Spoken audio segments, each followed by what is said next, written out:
Hey, yo, what's up, YouTube? It's your boy, Ashton Jackson. And in today's video, I'm going to be talking about the Dallas Cowboys losing to the Los Angeles Chargers 26-19. Again, we don't really care about the final score, really, just because we're really here to see guys like Trey Lance, Deuce Vaughn, the running back room, the wide receivers. How does your defensive line play? What does your linebackers look like? So I'm really, in these preseason games, we're looking for growth, and that's on both sides of the ball, and that's for both teams as well. That's both for the Chargers and Dallas Cowboys as well. You can go back home and bragging rights and all the other stuff that people like to do, but at the end of the day, it's really about progression and growth with your young guys. So before we hop to the video, I appreciate if you guys like the video, subscribe if you're new, comment and share my video with anyone who you think will enjoy my content, man.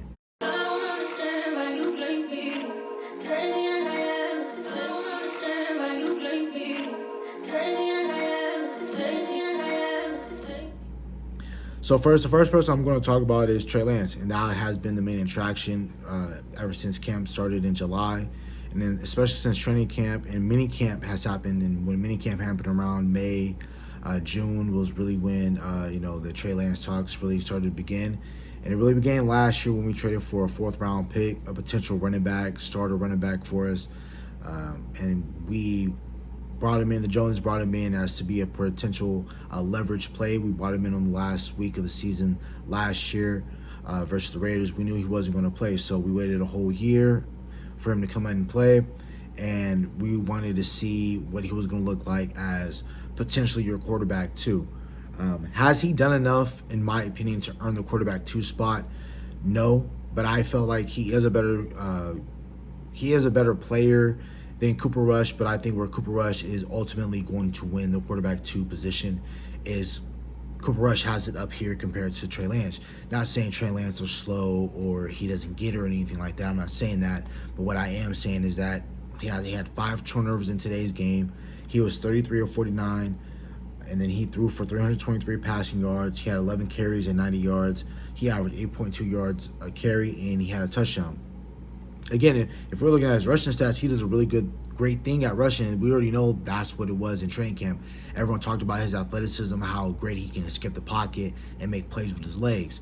But if you want to play in the league for a very long time, and especially when your athleticism eventually leaves, because you have your athleticism in your 20s, and then by the time early 30s, you start to lose it. Your mid-30s, if you're playing quarterback, in like 33, 34, 35 years old, the athleticism eventually is gone, and all you have left is your mental and your arm strength. So I think Trey Lance obviously needs to get better at seeing defenses and seeing coverages, and that's what he's going to be doing, holding the clipboard and holding the iPad tablet, and he's going to be watching a whole lot of film on the sideline this year. I think in a dire situation, if Dak Prescott does get hurt, I think we'll probably either lean to Trey Lance more than we do Cooper Rush, because we know what Cooper Rush is at this point. But I do think that Cooper Rush is a better quarterback. But it depends. If you are missing, Dak Prescott for a few weeks, you want Cooper Rush. But if you're losing Dak Prescott for the season, you want to see what Trey Lance can do for an entire evaluation of the regular season. But prayerfully, Dak Prescott is going to be healthy for the rest of the season. We don't have to worry about that. But again, Trey Lance in a preseason game having 5 interceptions is terrible. One wasn't his fault. He threw it up. He hit David Durden right in the face mask, and the defensive player just snatched it out of his hand. Then he had 1 interception when he was rolling out to his right on the design rollout. He threw it behind Jalen Moreno Cropper. Tony Jefferson came and snatched that interception. Then, just like training camp, Trey Lance will have really good drives or really consecutive good throws, and then there'll be another set of plays. He'll have like 2 plays. He does a really good job escaping the pocket, getting positive yards, hitting wide receiver in the middle of the field, and things of that nature, right? Then there'll be some plays where he just has boneheaded mistakes where he's throwing directly at the defender, and it's like, what were you looking at? The receiver wasn't even open. Things of that nature, right? So really, Trey Lance has to get the ball, Trey Lance still has to see the field better. And then that one interception, now talking about Jalen Moreno Cropper, he rolled out to his right, threw the ball late behind Jalen Moreno Cropper. Defender was already on him. If I was Trey Lance, you just either take the sack, you slide, you try to get a few yards with your legs as you try to do anyway, or just throw the ball right over Moreno Cropper's head. And then, then there was another play that I'm talking about. Yeah, he did some boneheaded plays like that. and then there was a play where he kept it on a QB read design play, and he kept it on a QB read. The defender ran down and played the running back. Trey Lance kept it, scored for a 39-yard score. And, right there shows the athleticism of Trey Lance. He can utilize his legs with the best of them. But if him from the pure pocket, him staying in the pocket and him reading defenses, he can't do that right now. And that's fine. He hasn't played a whole lot of football. He only played one full year of a collegiate season. He came in, was the third overall pick for the 49ers, and underwhelmed over there. And he's over here with the Dallas Cowboys. So I think if I'm Dallas Cowboys, I still want to keep him around. I possibly want to sign him to maybe a multi-year deal next year. Not for you to be the starter, but for him to be the backup and for him to potentially be one of these quarterbacks that figures it out in their mid-20s, 25, 26, and they figure out things of that nature, and potentially they become a player, right? But that's enough for Trey Lance. I think right now he's probably going to remain your quarterback 3, but if he is your quarterback 2, I wouldn't be mad at that either, because I'm not foreseeing Dak Prescott going down, to in all honesty. So I know stuff happened before in 2022, 21, 2020, but he was fully healthy last year with a tougher schedule, playing a lot of physical teams, and he was able to stand upright for the majority of the year, and I was proud of that. So again, enough of Trey Lance. We're going to be talking about the running back standpoint. Deuce Vaughn did a really great job in his carries and his touches and his opportunities today. He had 9 carries, 53 yards rushing, 5.9 yards on the ground. He had a really nice explosive run for about 15-plus yards. And, again, that's what we're looking for in this room. Rico Dowdle, Zeke Elliott, they're both going to be guys that we need to use in goal-to-go situations when it's 3rd and 1, 4th and 1, 4th and inches, goal line, and we need to punch it in. That's what Zeke and Rico are going to do. But I believe we need a back that can work in between the 20s that, if we seal our blocks correctly, we get head-on-hat type of guys, and we're mauling people over, and we give Deuce Vaughn a lot of space. I think he could take it to the house, and I think he has that breakaway speed that we're so desperately needing in this running back room. I know that we can also get that in a guy like Kavontae Turpin. I've been hearing Dallas Cowboys have been using him and utilizing him in that role where he's been touching the ball as well at running back. Royce Freeman carried the ball a couple of times today, 8 times, 35 yards. He averaged 4 yards a carry. That's something he's been doing throughout the entirety of his career. Malik Davis had the ball today, ran 5 times, 28 yards, averaged 5.6. Gerard Snoop Connor, had the ball 4 times, carried, had 22 yards rushing, and averaged 5.5 yards a carry. Nate Pete, 3 carries, 14 yards, averaged 4.7 yards. And then we had Ryan Flournoy on a jet sweep that got 4 yards on that. From a receiving standpoint, I think John Stevens did a really good job today outside of that fumble that the Chargers quickly got into field goal position, and then the Chargers kicker made a 50-plus yard field goal and made it through the uprights. So other than that, John Stevens was really good, and they've been involving John Stevens a lot. He is going to make this roster. He will be the 3rd tight end on the roster this year, so I'm not really too concerned about him. Ryan Flournoy looks like a real legit NFL wide receiver. He's getting open down the red zone. You saw that now in 2 games straight where, the Dallas Cowboys are throwing back shoulder fades and throwing goal line fades to Ryan Flournoy, and he is making plays after play after play. He's a great wide receiver, has great body control, great after the catch. He's decent at route running. His athleticism is above all. Is one of the best in the wide receiver room already. He's definitely going to be a guy that makes the 53, in my opinion, because he can play special teams, and he does a really great job playing wide receiver as well, getting open, great body control, and things of that nature. He's a bigger body type of receiver, and we need that anyway in this room, that when we do go down and goal line, it makes Dak Prescott's and his offensive job a lot easier, and they can ease coverage off of CeeDee Lamb once we get into the red zone, because if it's just CeeDee Lamb, Cooks, Ferguson, that's still a lot you got to deal with. But other than that, there should be no excuse as to why Ryan Floyd does not make the roster. He will definitely make the roster, and probably what he has been able to do the past 2 games in the preseason. and hopefully he's able to show and improve throughout the regular season. I don't think we're going to be calling his name a whole lot, but I believe, again, that if Brian Schottenheimer and Mike McCarthy dial up some plays in the red zone, to have some plays dedicated towards a guy like Ryan Flournoy to get some touches in the red zone, I think we're able to do that. And again, he is an athlete, so we can put him. I think we can line him up at running back if we need to, and put him in like a Deebo Samuel type of role if we need to. Only one Deebo Samuel. There's a lot of teams that try to recreate that, and there just won't be one. But I like what Ryan Flournoy can do, and we're going to be able to see what his career is going to be like in Dallas. Again, I talk about great body control. He can separate. He has a very great athleticism. He can go up and climb the ladder and grab the ball. And he has great hands, and it's tough to guard him in the red zone.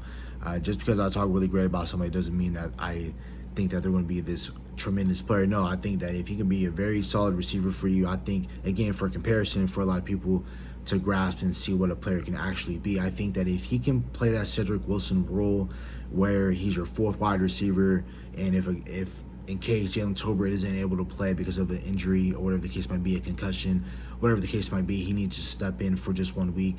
I think Ryan Flournoy can do really great things at wide receiver 3. Racey McMath did his thing, so did Beverin Span forward. The defense today, Tyrus Sweet had a sack. Al Quaiden Muhammad, we signed him and Shaka Tooney both at the same time once Sam Williams got hurt. So again, bringing those guys in, they both had sacks today. Tyrus Sweet and Al Quaiden Muhammad. I think Tyrus Sweet might be able to make the 53-man roster, especially what he's able to do on special teams. So Bones Fossil really likes Tyrus Sweet. I think we're going to find ways to keep a guy like Tyrus Sweet on the field and on the team as well. Marquise Bell is going to be a safety. I'm not worried about him making the roster. Buddy Johnson did a really good job today with 3 tackles, and he made a play in the red zone today on Easton Sick when the Chargers were driving the ball, and right before halftime it was 14-10, and Buddy Johnson did a really good job on third down to bat the ball down, and the Chargers had to take and settle for 3. Buddy Johnson did some really good things today in preseason to really found upon and really to see that he can make his case for the 53-man roster. Julius Wood is somebody I believe that we need to find any which way to make this roster. He had an interception today. He's been making plays all throughout the preseason, whether it was he has a pick in the last 3 games. He's had an interception or has made a very big play, and that's what we need in this DB room. That's what we have been harping on ever since Al Harris has been here, and then ever since Dan Quinn also was here for the past 2 years, and he ended up leaving. The past 3 years, I'm sorry, because he's been here since 2021. He just left, right? So we've been harping on interceptions, and if we have another guy that can take the ball away at the safety position, we need to keep him around. So I think having a guy like Julius Wood, I think what they're probably going to do is stash IR injury, stash him to make sure that he doesn't test waivers, because if you want to make the practice squad, we're initially going to cut you off the 53-man roster, and if you clear waivers, then we can add you to the practice squad. I think Julius Wood is not going to be a guy that clears waivers, because there are going to be so many teams that are going to want him, whether that's in your own division, whether that's your conference opponents you're going to have to play, i.e. Falcons, Niners, Lions, Packers, right? Giants might need another safety. There's so many playoff teams that need safeties and that are looking for safety help, and they're looking for young guys to fill in that position. And having a guy like Julius Wood, they will absolutely love to have a 6'1", 6'2" safety that isn't afraid to hit, isn't afraid to tackle, can make plays on the ball at such a young age. And look how quick he was able to pick up this defense. So I think picking up a guy like Julius Wood was a really good addition by Will McClay in the scouting department and Stephen Jones. But again, I think we need to finagle the roster, and we need to put some things together and see if he can either make the 53-man roster in terms of actually making the 53 and not having to get cut to make it a practice squad, because he will not, especially with a safety, again, at his stature. The measurables I just gave you, and him having 3 interceptions in 3 games straight in the preseason, that is remarkable for a young safety. So we need to keep him around by any means necessary. Albert Huggins did solid today as well. Andrew Booth did a really good job today in coverage.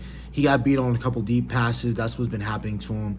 Last week it was versus the Raiders. He gave up a big pass, but other than that, he does a really great job on short in intermediate type of plays. He's making plays on the ball. He's breaking up a lot of different passes. He's physical in the run game, and that's something that these defensive coaches, they love. If you can go out and you're a corner that isn't afraid to tackle, you can play for any defensive back coach or any defensive coordinator in the entire league, or just collegiate, XFL, CFL. You can play corner for anybody in the league or in pro professional football if you're not afraid to tackle. And I think Andrew Booth is one of those guys. So I'm really proud of what he's able to do. Viliami Fehoko did not have a good game. I'm not really going to harp on him too much. He just can't play the edge, and when you have him in open space, he's not able to make a tackle. He cannot beat anybody to the sideline. He does not look good at all. And this is definitely somebody that I believe will not make the roster. Darius Harris was a linebacker that we signed in the free agent market right before the Rams joint practice, so right before week 1, and we were low on linebackers because we didn't want DeMarvin Overshown, Maris Leufau playing a whole lot of snaps.